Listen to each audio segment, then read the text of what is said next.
It's Sunday morning, and it's the final day of the CrossFit Games. We're back at the Airbnb, which is just outside of the Dickies Arena.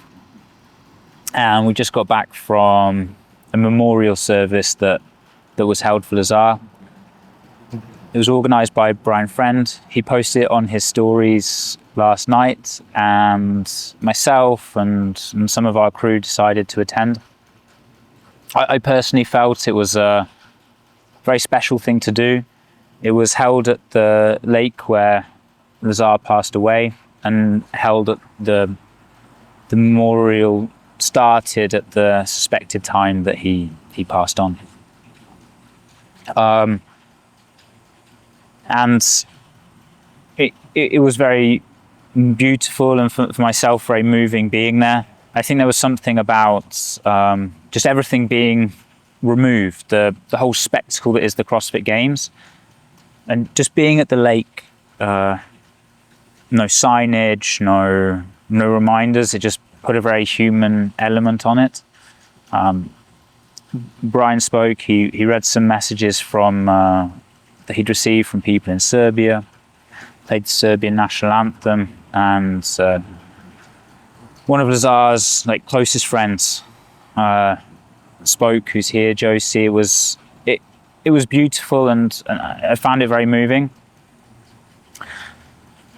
And yeah, like I said, I think it brought just a human element back to what is happening. Since putting the videos up and the things that have been posted on social, been amazed at the amount of messages, the amount of comments, and I haven't had time to go through them all or read them all. I've appreciated the debate. I think one thing that's important is that I'm only speaking for myself. The whole reason for doing that, as mentioned in the first video, is I think that transparency is important in these decisions, and that's one thing that we ask from CrossFit. And so I think that's one thing that's important from myself, is to be able to be transparent, and even though we have no answers, to let you in on the thought process that we're having.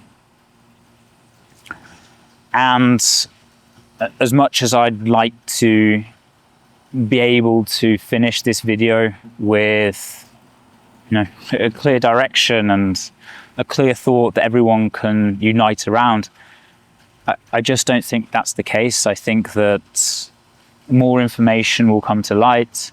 And I imagine that more questions are going to be asked rather than answers being given. And based on what's happened over the period and how the feelings have developed, I do think the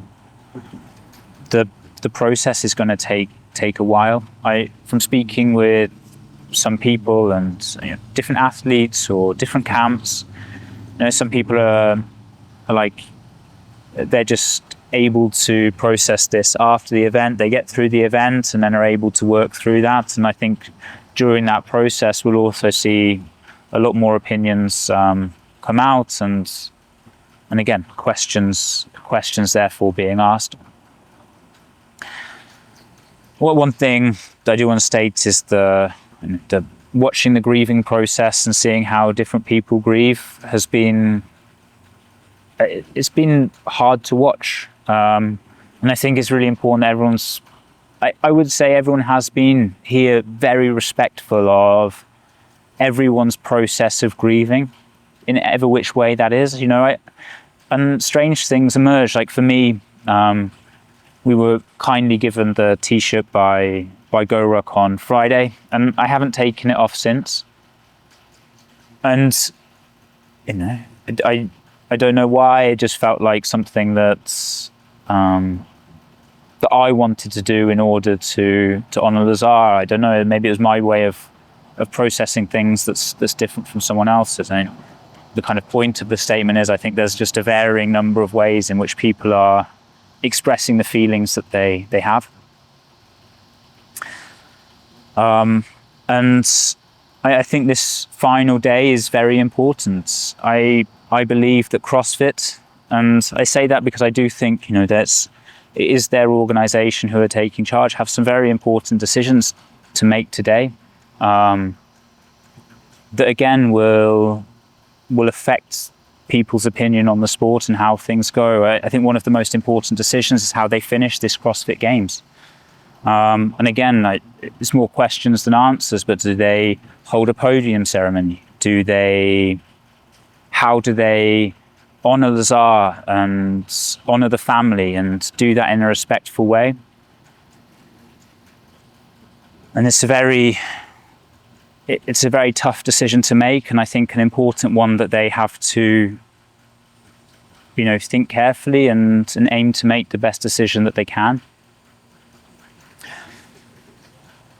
As I have mentioned already, this video has no answers. It's just really to kind of keep the continuation of being transparent and sharing our thoughts during the process and while it's going on.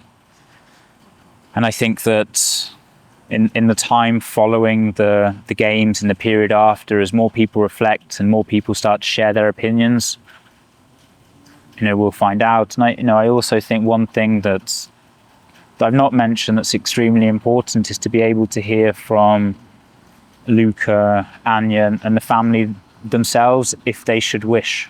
And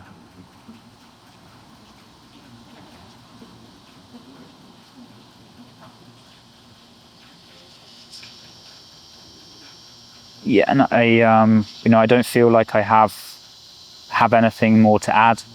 As I say, I've appreciated the engagement and the discussion and the comments, and maybe that's also a way of people being able to work through this process. Maybe the one thing that I would like to say is, everyone has faced trauma who's been involved in this, again, the event organisers, the people behind it, but the one person or group of people that have still had to be out on the floor are the athletes. And each and every athlete, after what has happened, deserves our utmost respect. It must have been some of the most challenging times for them, having to face these questions during an event like this is pretty unimaginable and something that we've never seen before.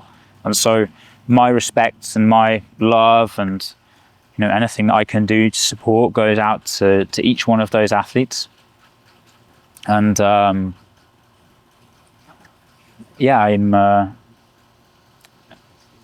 think I'll leave the video there.